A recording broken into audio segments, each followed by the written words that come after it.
Whew. This time, we're gonna dive into some pre-heresy lore. What the fuck is the Lunar Wolves Legion? Da-na-na! Alright, so before we even begin, I upgraded my power armor into now Terminator armor, baby! Tell me what you think about it down below. If you don't like it, oh well, get used to it. Besides that, we're talking about the 16th Legion, known as the Lunar Wolves.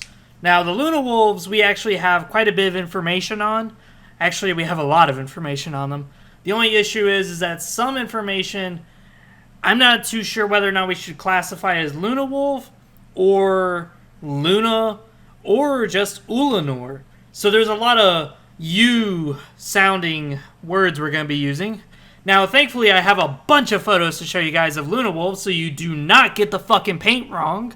So the paint should be white with black details. If I see any gray or any green colors on your models, I'm going to shoot you in my fucking bolter. I will actually shoot your ass, because there is no green on the Lunar Wolves. That is the Sons of Horus.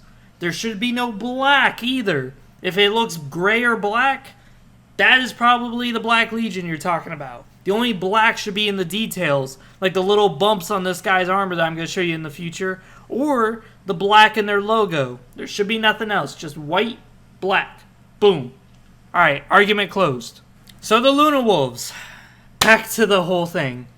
So the Lunar Wolves started after Terra was unified. So they weren't like the White Scars or a few other legions who were able to at least aid the Emperor in a small way back when they were more or less experimenting with the Legion concept. No, they were created after Terra was already unified.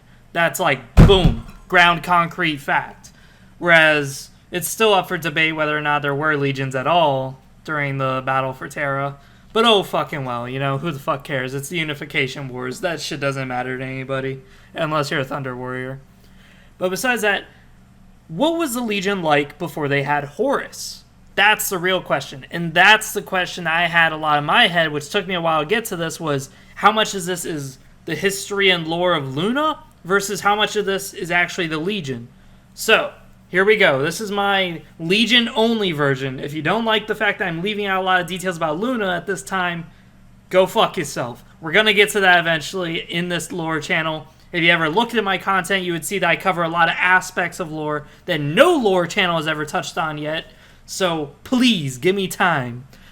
Now that we got that rage out of the way, here we go.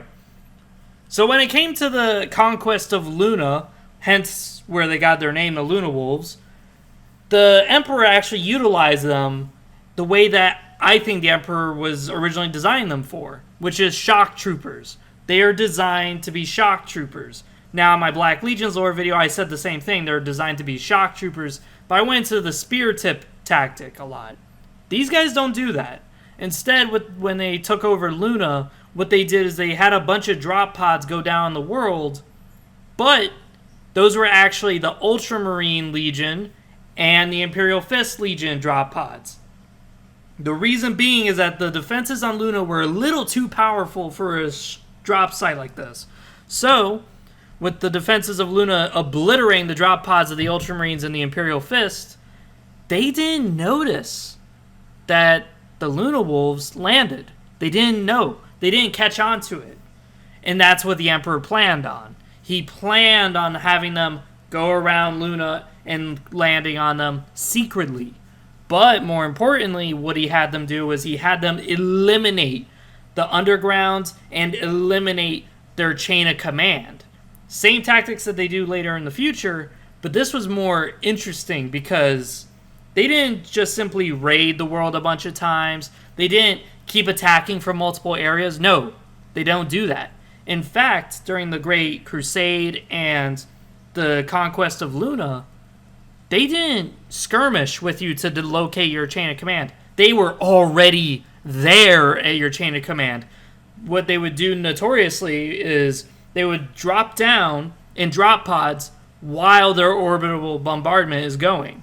So they will be raining fire from the sky down on your city, but in between those shots, in between those massive bullets and cannons, or actually drop pods of the Lunar Wolves. Now, during the conquest of Luna, they didn't do that tactic, but later in the Great Crusade, they would. So, during the conquest of Luna, they just raided through the complex, massacring hundreds of gene tech fetishists. And then finally, when Luna realized that they were under attack by the Lunar Wolves, all they said to the Emperor was, call your dogs off of us. Call your wolves off of us, specifically. And ever since they called the Lunar Wolves wolves, that's why they earned the name Lunar Wolves, is because they were like wolves. They were just marching through them and just plowing them down, just like really just wolves. They were just hunting through that thick snow and just destroying that gene tech ass. Oh, glorious. Glorious that they were under attack for such a long period of time. They were under attack for 6 hours and they didn't realize it. That's how deadly these shock troopers are. They leave no witnesses. They eliminate you so fully that you're not able to get a communication out saying, hey, this point's been taken out. No, you don't know. You're in the dark. Now, of course, since they took out your leadership, you're also fucked in that regards too, because now you don't get a word from the chain of command saying, hey, we need help. Send your guys this way. So that's, again, the strategies and the tactics of the Lunar Wolves prior to meeting with Horus. Now, the Lunar Wolves actually served a long time with Horus, but this is where we see their behaviors and their tactics change just a little bit. So when they meet Horus, of course, they do the fucking normal shit, which is use the Primarch's people on his world as a recruiting source. Well, Chthoniya, now the reason why we pronounce it as Chthoniya instead of Scythonia, like some lore aspects, is that the people in Chthoniya and Horus and Ezekiel Abaddon, they have a Chthonian accent, and it's known for its hard dialect and very direct. So, since they're like that, they wouldn't pronounce a C with a soft C like Scythonia. No, they're very direct and very hardy people. So how do they pronounce that? Chthoniya, like Cthulhu. They're very hard, harsh words. So, that's my little rant of the Chthonian thing out of the way. But there were some traditions and stuff from Chthoniya that were integrated into the Legion. Like, if they ever suffered from an enemy in a 1v1 scenario, like one-on-one combat, and the enemy actually wounded them pretty well, and the enemy could have killed them, they would start scarring their armor, their ceramite, and they would actually do that as a way to pay honor to the enemy that they slew. Because after all, these guys do have a sense of honor. They're not killing you just because it's a job. They're not killing you because they like it. They are killing you because they're ordered to. They're killing you because it's their solemn duty as warriors to go to war. So when they encounter another warrior who almost fucked them, even if he's a Xeno, they're still going to honor you going, wow, you actually could have fucking killed my ass. I could have died from you. So, in honor of your memory, I'm just going to carve into my armor. Now, that I would think is actually really interesting. But then they also started doing a few other things, like incorporating warrior lodges. This would later be the downfall of the Legion by doing warrior lodges, but it was interesting at the time that they would start doing that. Now, before meeting Horus, these guys were selected and picked out for their independent nature.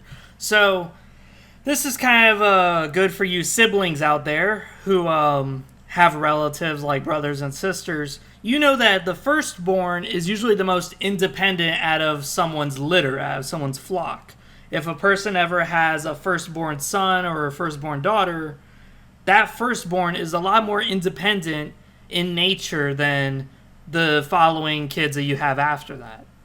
Well, that's the way this Legion really was. They were all about independence. So each Marine, even though, yes, he has a captain, and then the captain has someone higher than him, and there's a chain of command, even if one of the links in the chain of command disappear, they were independent enough to make their own decisions tactically and dutifully.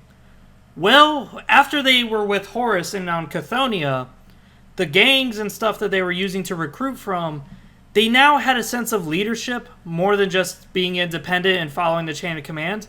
Now they started to look up to Horus a little bit too much. And this is what led to their downfall when they did the Horus Heresy, and this is the reason why they were the first Legion to retreat after they failed the Battle of Terra, is because they looked up to Horus. Now, they may not look up to their captain, so if their captain dies, they're still independent enough to go, shit, he's fucking dead. All right, let's go, squad. Do this. But if Horus dies, they're devastated, because that's someone that they actually look up to and try to reflect on. And because they looked up to Horus so much in the later years of the Lunar Wolves, this is what would lead to their eventual downfall. Which, thank the fucking Emperor they did. I mean, shit.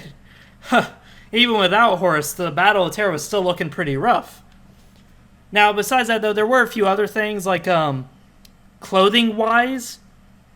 When a Space Marine took off his helmet, he would most likely be sporting a mohawk or some sort of, like, gang-affiliated hairstyle that was related to Chthonian. This wasn't in the Legion prior to that.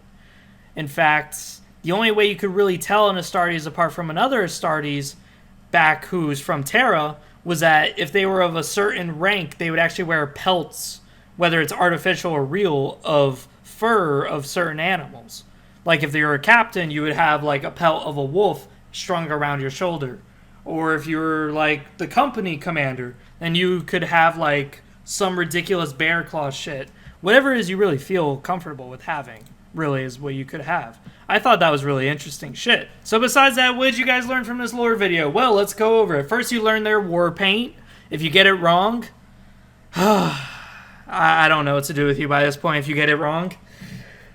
But you learned a little bit about the invasion of Luna, how it went on for 6 hours, and how the whole time they didn't realize they were under attack because they thought they dealt with the wave of dudes when reality was they only dealt with the diversion. Then you learned about how their battle tactics are. They're very direct. They eliminate the chain of command, much like the Black Legion, which is their later successors. And you learned a little bit about Chthonian, and you learned about what the Legion started to adapt, like traditions, and what sort of looks did they start to look up to, like leadership and so on. So personality traits, stuff like that. So you learned quite a bit of deal about the Lunar Wolves. In fact, I'll probably never talk about them ever fucking again. So besides that, this is pretty much all the lore I could scrounge up on them. If you guys think that I may have missed something out, or you guys want more, then just let me know. Because, well, I can always, I guess, dive back into the books and look more up about Lunar Wolves and try diverting knowledge. Like I always fucking do. Besides that, the next video is going to be a theories video. I haven't done one of these in a long fucking time. It's just going to be me talking about what successors, or I mean not successors, what originators the Marines Malevolent could have had, or could have, because it's still up for debate. Besides that, see you guys next time. Don't forget to subscribe, motherfuckers. Alright, see you next time.